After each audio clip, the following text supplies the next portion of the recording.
Hola, buenas tardes. Gracias por volver. Crónicas, testimonios, reportajes llegados desde diferentes lugares de nuestro país. Esa será la propuesta. También, como ya es habitual, la historia de vida de un profesional de la prensa. Hoy, de una periodista, una de las más importantes del panorama del periodismo audiovisual cubano contemporáneo. Ya usted lo sabe, este encuentro es solo una vez a la semana, así que no se pierda ni un minuto de la próxima media hora. Hoy conoceremos la historia de una periodista que seguramente usted habrá visto varias veces en la televisión. Destaca por ser una excelente reportera, por conmover con las historias que cuenta, pero además yo les cuento, que la conozco, que destaca por su sencillez y por la honestidad y la transparencia con la que habla. Hemos compartido trabajo, yo he tenido el privilegio de compartir trabajos a veces intensos y difíciles, juntas en diferentes circunstancias, pero es un verdadero placer para mí tener esta tarde con nosotros a Fabiola López. Hola Fabiola, gracias por estar con nosotros. Hola, muy bonita tu presentación y merecida además. No, para nada. Hoy, Fabiola, estás de corresponsal de Telesur aquí en La Habana, pero no empezaste por ahí.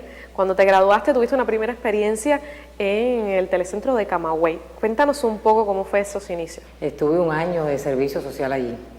Te podrás imaginar que no solo era nuevo el lugar donde iba a trabajar, ¿no?, por primera vez, sino la provincia también. Nunca había estado en esa zona del país, o sea que fue una experiencia bastante simpática, incluso porque cuando hablaba me decían, tú no eres de aquí, ¿no? Los habaneros, tú sabes que hablamos tan mal, generalmente, y los camagüeyanos y los de Ciego de Ávila son los que mejores hablan en el país. Y entonces, bueno, pero no, una experiencia bien, aprendí muchísimo, todos los compañeros allí me enseñaron muchísimo, fueron mis primeros pininos en el periodismo audiovisual. Hice mucha redacción, hice mucho boletín. No empecé saliendo con una cámara a la calle como sucede ahora, que la gente sale de la universidad y iba con una cámara a la calle, pero no, me vino muy bien porque fue lo que tenía que hacer justo en ese momento, me parece. Bueno, luego, después de Camagüey, fuiste al Noticiero Nacional de Televisión y tuviste ahí una experiencia interesante. Coméntanos, ¿dónde fue que trabajaste? ¿Qué fue lo que hiciste? Después de Camagüey, estuve una temporada en el Noticiero Nacional de Televisión, en la redacción del Noticiero de la UNA. En el noticiero, el tiempo que estuve en la redacción de la UNA, hice muchos cables internacionales incluso, que me gustaba bastante.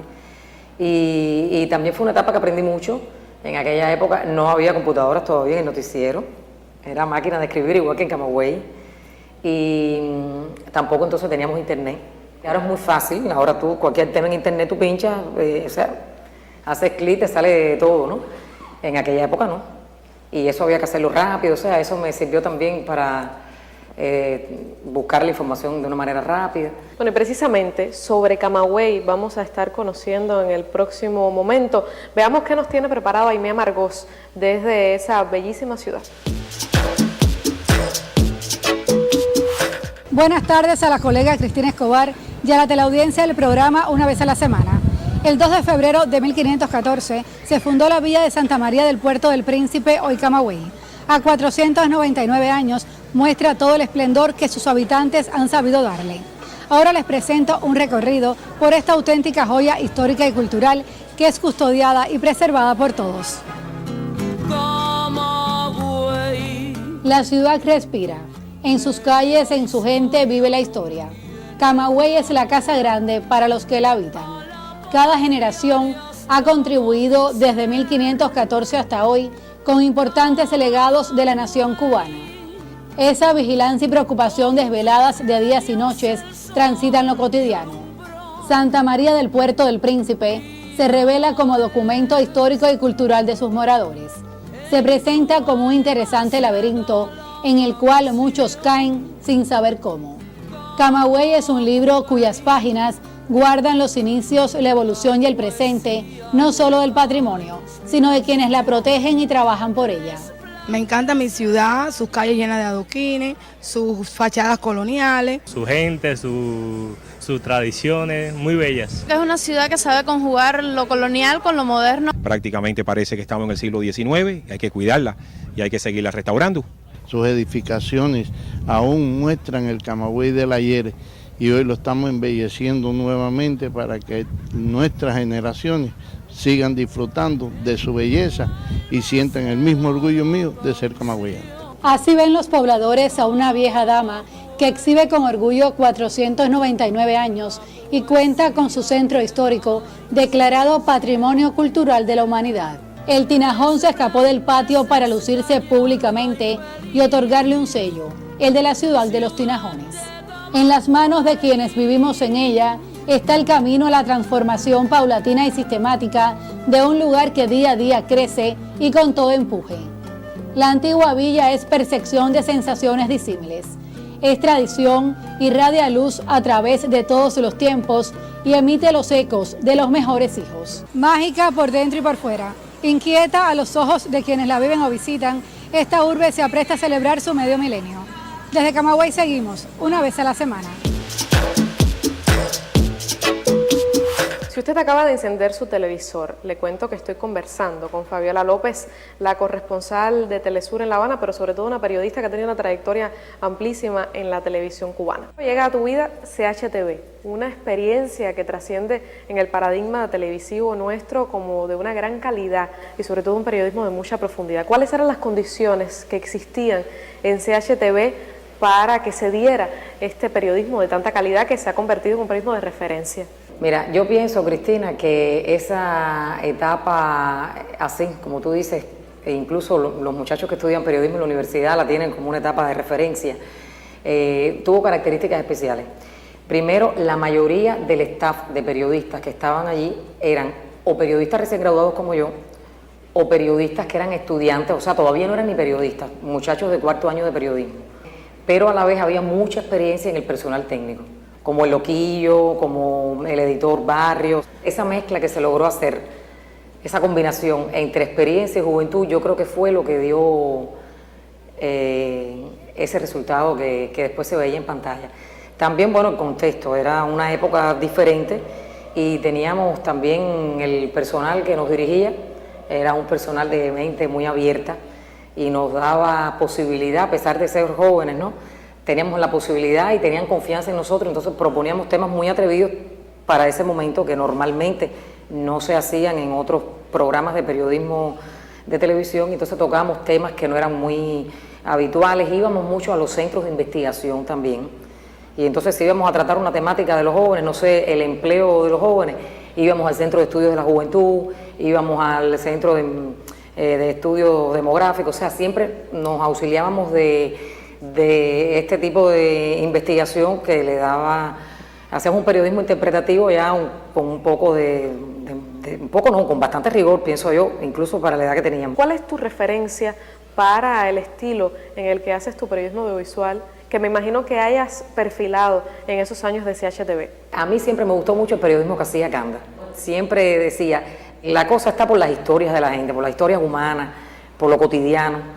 Porque, bueno, sabes que no hay nada que le interese más a un ser humano que a otro ser humano. He leído muchas cosas también de periodismo de Carpentier, de Raúl Roa, que me gusta mucho, he hecho incluso documentales sobre su persona. Bueno, ya lo venías adelantando, los temas históricos, también los temas relacionados con los jóvenes y muchas veces acompañada de Rolando Segura. ¿Por qué estos temas y por qué con Rolando Segura? Bueno, el trabajo con Rolando Segura fue una casualidad que se dio, porque en aquel momento éramos más periodistas que cámaras, entonces todo el mundo tenía mucho deseo de trabajar y todo el mundo quería salir a filmar todos los días, y entonces se ideó de que hacíamos los trabajos en pareja, ¿no? O sea, trabajamos Segura y yo, pero también trabajaban otros periodistas también en pareja, y Segura y yo también porque teníamos una sección que se llamaba La imagen y el sonido de la juventud, algo así. Tratamos de temas de la juventud, no sé, los problemas del empleo, del fraude académico, de la asistencia libre en la universidad. Y trabajamos juntos, hacíamos la presentación de esa sección juntos y entonces, bueno, ya después nos quedamos trabajando, tuvimos muy buena afinidad. Y los temas históricos, porque también en esa época en CHTV, Pedro Hernández, que fue uno de los directores que tuvimos en CHTV, tuvo la idea de hacer trabajos seriados de temas históricos y entonces también proponérselo a la televisión nacional. Y yo creo que esa fue la génesis, no quiero ser absoluta porque no he historiado esa parte de la televisión, pero tal vez esa parte histórica que sale detrás del noticiero empezó desde aquella época, yo no recuerdo haberla visto antes. Y después que nosotros hicimos estas series que te cuento, yo hice, no sé, una serie de la historia de la diplomacia, una serie de los primeros días de la Revolución. Natacha Vázquez, otra periodista nuestra, hizo una serie sobre la FEU y el directorio estudiantil universitario. Segura hizo una serie de los últimos días de la tiranía. Sí, nos tocaban diferentes momentos. Esas series, que eran de 5 y 6 capítulos, se ponían detrás del noticiero de televisión. Has tenido la oportunidad de reportar varios eventos de primer nivel, tanto aquí en Cuba como fuera del país. Coméntame cómo ha sido esa experiencia. Estuve en el año 95 en la visita que hizo Fidel a Vietnam. Ahí hacía trabajo para el noticiero de televisión. Pero bueno, la mayoría de las veces he estado haciendo documentales en Pakistán, aunque bueno, también en Haití estuve haciendo trabajo periodístico, ¿no?, más reciente. Pero bueno, en Pakistán, en Guatemala, en Honduras, haciendo trabajo sobre todo reflejando la labor de los médicos cubanos en otros países, cuando el terremoto en Pakistán, cuando el huracán Stan en Guatemala, y bueno, también ahora más reciente cuando el terremoto de Haití. Como ves, no soy especializada en desastres, pero he cubierto unos cuantos. Dentro de todo eso que me estás contando, Haití fue una experiencia bastante traumática, ¿no? Una experiencia bien difícil, sobre todo la última de Haití, una experiencia inolvidable, me imagino que para todos los periodistas que estuvimos allí, muy fuerte, pero también profesionalmente muy enriquecedora. Aprendí bastante y me gustó mucho cubrir eso y me gustó mucho el pueblo de Haití.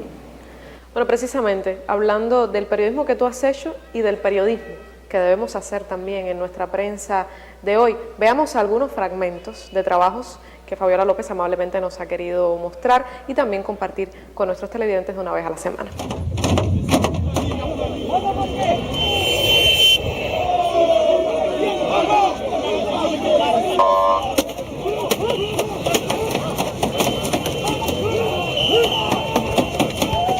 Sirenas, carros de combate, golpes, disparos de advertencia con balas de goma y gases lacrimógenos fue el panorama que se vivió hoy en las afueras del Aeropuerto Internacional Toussaint Louverture de Puerto Príncipe.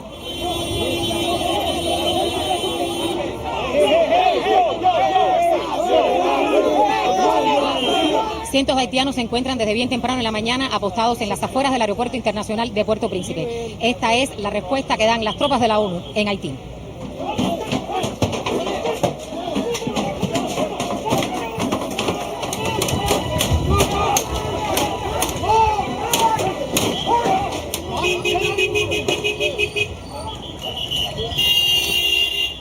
Que la gente viene ahí buscando trabajo. ¿Para qué? ¿Para descargar la ayuda que viene humanitaria? Claro que sí.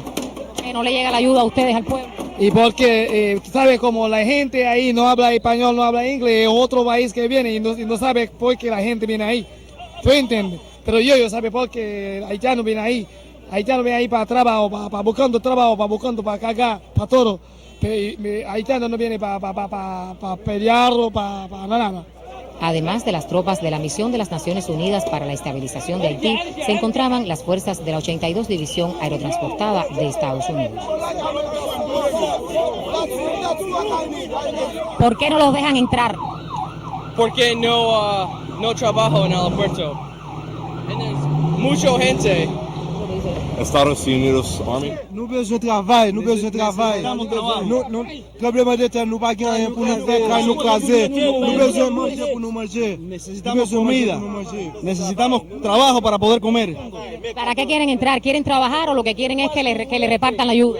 Pourquoi est-ce que vous voulez entrer? Para buscar trabajo, para buscar trabajo. Porque yo perdí mi casa, perdí mi madre.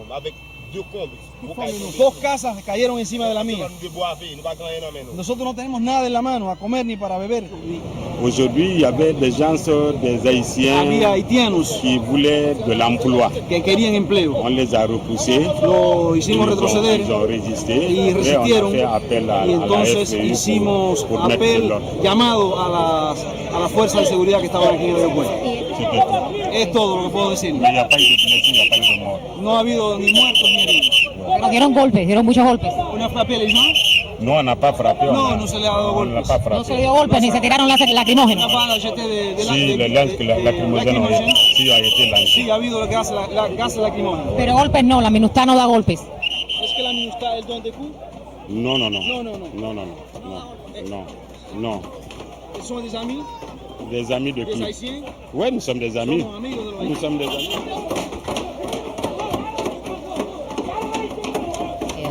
Desde hace varios días en el aeropuerto el movimiento es intenso. Tropas norteamericanas tienen emplazado un campamento de campaña con logística propia de operaciones de guerra.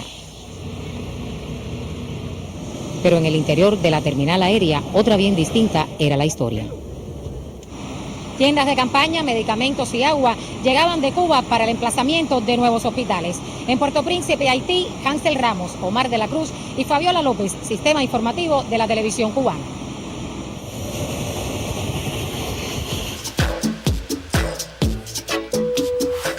Bueno, cuando uno estudia el currículum de Fabiola López, sobresale el hecho de la cantidad de premios que ha recibido. No es por esa cantidad de premios que eres buena periodista, sino que es un reconocimiento a tu trabajo. ¿Qué crees que es necesario para un periodista para llegar al nivel profesional que has llegado tú? Bueno, no, eso es una opinión tuya de tanto éxito, pero bueno, para ser una periodista que al menos yo me sienta, no sé, contenta por lo que he podido hacer, aunque por supuesto no satisfecha, siempre uno quiere hacer más, ¿no? Mucho estudio y mucho sacrificio. El periodismo es una profesión muy sacrificada, no solo en Cuba, me imagino en todos los lugares. Hacer buen periodismo cuesta mucho trabajo, y mucho trabajo también en Cuba. Cuesta mucho trabajo buscar una fuente buena con que puedas hacer una historia interesante. Eso no es así tan fácil. Y también hay mucha dedicación, tú lo sabes. Fabiola, no puedo evitar preguntarte precisamente cuál es tu opinión sobre el periodismo cubano que se está haciendo en estos momentos. Yo pienso que a nosotros nos falta mucho en el periodismo. Y bueno, lo pienso yo, no, ya lo piensa todo el país, ¿no? Ha salido incluso hasta no solo en los congresos de la UP, también en el congreso del partido, en la conferencia del partido. O sea, es un problema ya urgente que hay que resolver en nuestra sociedad. Hace falta cambiar de la manera en que en Cuba se hace periodismo, pienso yo. Pero también pienso que eso solo no lo podemos cambiar los periodistas, porque el periodismo, y bien lo sabes, es un reflejo de la sociedad. Y entonces no es un problema solo de los periodistas, es un problema del país, es un problema de las mentes de las personas que vivimos en Cuba, de los que nos dirigen, de los que nos miran también, o nos leen o nos escuchan, y un problema, por supuesto, de nosotros los periodistas. En Cuba hay un problema muy grave con las fuentes de información. Te cuesta mucho trabajo buscar una fuente en cualquier sector y en cualquier nivel. Lo mismo te cuesta mucho trabajo, a veces incluso sales a la calle, nosotros los cubanos, que somos tan habladores, y la gente no, te cuesta trabajo conseguir una entrevista en la calle. Y vas a cualquier centro de trabajo y es una tragedia para que alguien te hable. O sea, es complicado. Y eso es una cosa que, por suerte, parece que quienes residen en Cuba también se han dado cuenta de eso. Y ojalá que cambien, porque hace mucha falta. La crítica y el periodismo de opinión, dos temas de los que estamos hablando, pero que son muy necesarios en la prensa contemporánea cubana. Sobre eso es la sección En la Mira, que siempre va a aprovechar este contexto para promover la reflexión.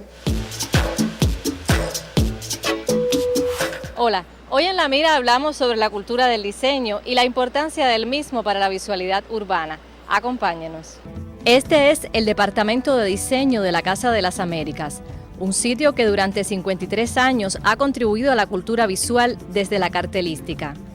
En él trabajan varios diseñadores gráficos graduados del Instituto Superior de Diseño. Con dos de ellos, Raupa y Roilán Marrero, develamos algunos secretos de la profesión. El diseñador domina la ilustración, el dibujo, en algunos casos unos más que otros, pero lo domina igual y pasa por esa parte en la carrera. Domina la tipografía, domina los colores, los equilibrios, las composiciones. Esas son las cosas básicas que te dan en los 2 primeros años, que yo creo que es lo que hace a un diseñador mejor o no. Es decir, dominar la imagen, dominar la composición, dominar el lenguaje, y sobre todo ya después entran otras asignaturas que son súper importantes, que son la redacción de texto, la semiótica, que es donde uno aprende a darle a eso un valor ya más de referente, más de simbologías, ¿no? El diseño es para comunicar, siempre y cuando este diseño comunique y lleve a las personas un mensaje al público objetivo, ya está cumpliendo su finalidad. Continuamente captamos información del mundo que nos rodea, pero es de gran importancia fomentar una cultura del diseño y de su inclusión coherente en la vida social a través de la gráfica urbana para mejorar la visualidad de nuestras ciudades. Esa señal no tiene nada puesto. Debería tener los números guapos que paran ahí. Los niños y adolescentes del siglo XXI, ante el impacto de los videojuegos, interpretan la realidad y se comportan ante ella, condicionados desde la imagen. La gráfica urbana, pienso yo, según mi punto de vista, se aprende viéndola, así, no enseñándola, es decir, no enseñándola a ver desde una escuela, quizás sí en cierta medida para calzar esa política de que uno sepa más y que uno tenga una visualidad y un espectro más de imagen, se pueda dar en las universidades, se pueda dar en las escuelas, pero al final eso se aprende viéndolo en la calle. Quizás se pueda enseñar en las escuelas, pero evidentemente es algo que se aprende en la vida cotidiana.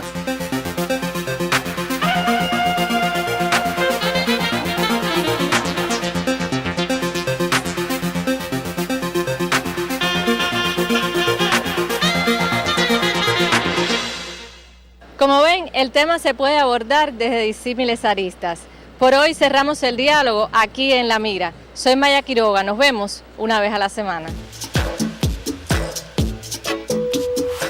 Bueno, el periodismo es, ya tú lo decías, una carrera muy sacrificada que requiere de mucho tiempo y mucha acumulación de conocimiento. No obstante, hubo un momento de tu vida en que hiciste una pausa en el periodismo, pero no te olvidaste de él por completo, ¿no? No, para nada. Estuve 5 años viviendo en México, pero sufrí muchísimo porque no hacía periodismo diariamente, pero dije, no puedo llegar a Cuba si no hago algo de periodismo, ¿no? Era como una herejía. Y entonces hice 4 documentales.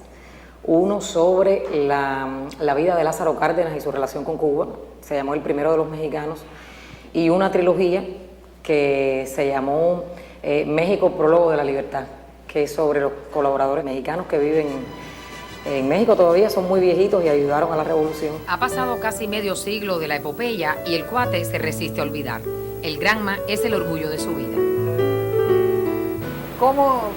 Yo siempre pensé que el Granma era muy marinero. ¿Cómo lo sentiste tú en la travesía del Granma? Y yo te digo, que, de acuerdo con la pregunta que tú me has hecho, es que tú no compraste un yate, compraste un transatlántico. Esto es un transatlántico, no un yate. Porque para atravesar el Golfo de México con fuerza 6, 4, tiene que ser un transatlántico. Esto no lo puede hacer, pero lo hizo.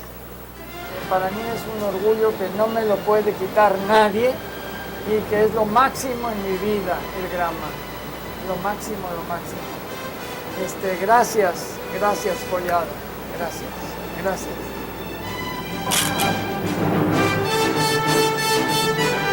Bueno, ya llevamos algún tiempo viendo a Fabiola López en las pantallas de Telesur. Es la que cuenta las historias desde Cuba. Es una gran responsabilidad, ¿no? Bueno, es una enorme responsabilidad, porque es la imagen de Cuba que tú sabes que muchas veces es distorsionada y lo que se dice fuera no es exactamente lo que ocurre aquí. Y entonces toda esa responsabilidad, llevarla a la pantalla, ¿no? Y a la vez tratarla de hacer de una manera lo más amena posible y que además que se entienda. Nosotros tenemos una sociedad muy particular y entonces eso, explicarlo para un público, bueno, ahora se está viendo mucho Telesur aquí, pero tratar de explicar para un público que no es cubano eso, y además hacerlo en 2 minutos, que es lo que dura una historia de Telesur estándar, es bien difícil, ¿no? Es muy rápido Telesur, tú sabes que tiene también mucho de salir en vivo el momento, entonces prepararte y estar así con esa celeridad, tratando los temas a veces, no tienes todo el tiempo del mundo, o sea que tienes que estar todo el rato informado, todo el rato buscando. Pero yo pienso que es un trabajo bonito, muy sacrificado y de mucho compromiso. Bueno, Telesur en señal abierta en Cuba, eso ha tenido un impacto tanto para el público, la audiencia cubana, como también para el gremio. ¿Cuál crees tú que sean los principales resultados o quizás las consecuencias de esta señal abierta de Telesur, un canal informativo? Es una manera de hacer muy contemporánea, una manera de hacer diferente a la nuestra. Como ya te decía, la nuestra es un poco más institucional, como más pausada. Tiene, por supuesto, Telesur tiene muchos más recursos de lo que pudieran tener los informativos de Cuba, ¿no? pero también me parece que tiene como una mente más abierta a la hora de exponer los temas. Y entonces, una mente más abierta y trata de recorrer todas las aristas, que también a veces a nosotros nos falta eso. Nosotros nos falta mirar todas las aristas, con las que estamos de acuerdo y con las que no. Y yo pienso que el éxito de Telesur es que le da al televidente la posibilidad de que el televidente saque sus conclusiones, de que pueda ver todo con lo que estamos de acuerdo y con lo que no estamos de acuerdo, sin hacer de esto que no sea un periodismo comprometido. Sabes que la objetividad en el periodismo no existe, y es un periodismo, por supuesto, que no es imparcial, pero un periodismo que toma partido, pero que tiene todas las opiniones. Y por eso es que tiene tanta aceptación, porque está tu opinión y está la mía, y está la que no es de nosotros, pero que la tenemos que respetar.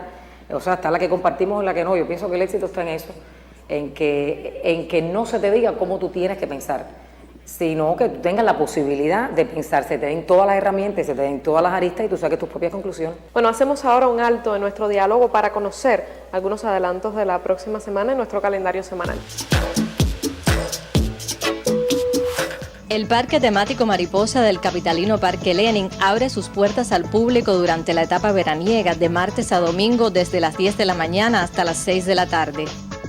Mientras la clausura de Circuba será el domingo 28 de julio a las 9 de la noche en la Sala Polivalente Giraldo Córdoba Cardín de Ciego de Ávila. Y concluyo invitándolos a la pérgola del capitalino Pabellón Cuba, donde cada miércoles a partir de las 4 de la tarde su anfitrión Renecito de la Cruz deleita al público con la presencia de trovadores y de los más populares artistas cubanos. Soy Maya Quiroga, una vez a la semana. Bueno, cuando a veces hablas de Telesur y te refieres a la prensa cubana, dices nosotros, como que todavía tú te sientes parte de la prensa cubana. Es una contradicción. ¿Eres de Telesur o eres parte del gremio de los periodistas cubanos? ¿Cómo lo resuelves? Es difícil, pero yo soy de la prensa cubana. Yo soy una periodista de Cuba que está ahora en la misión de ser la jefa de la corresponsalía de Telesur en La Habana. Pero yo soy una periodista de Cuba y pienso como periodista cubana y o sea, mi posición en el periodismo, por eso es que me duele cuando a veces los periodistas también somos criticados y el gremio también está en la mira, sobre todo ahora en estos tiempos, y la prensa tiene que cambiar y todo el mundo dice, o sea, yo me siento parte de la prensa cubana, de hecho, soy parte de la prensa cubana. ¿Qué le falta a Fabiola? Lo que tiene que ver con las metas profesionales y personales, ¿qué es lo que sientes que te queda todavía? Imagínate tú, esa es la pregunta del siglo. ¿Qué me falta? Tiempo. Quiero hacer un buen documental que todavía no lo he logrado hacer. Quiero que mi hija estudie. Sí, una periodista cubana comprometida con la realidad de Cuba, que es algo que debemos tener todos los periodistas para contarla de la manera más agradable, más amena para nosotros, para usted, para nuestros televidentes. Bueno, Fabiola López ha dado una clase de buen periodismo audiovisual y también no solo para nosotros los periodistas, sino también para los televidentes, de lo que debe ser, de lo que debemos aspirar a una buena historia informativa que nos cuenten nuestros noticieros, nuestros informativos en sentido general. Ya usted conoció la historia de esta periodista, un éxito que no llegó por la magia, llegó por el resultado del sacrificio, del estudio. Ya usted lo sabe, esto es una vez a la semana. La próxima estaremos conversando con otro profesional de la prensa también para que nos cuente las peripecias, las aventuras de ser un protagonista de los que hacen la noticia. Nos volveremos a ver. Gracias por la atención. Muy buenas tardes.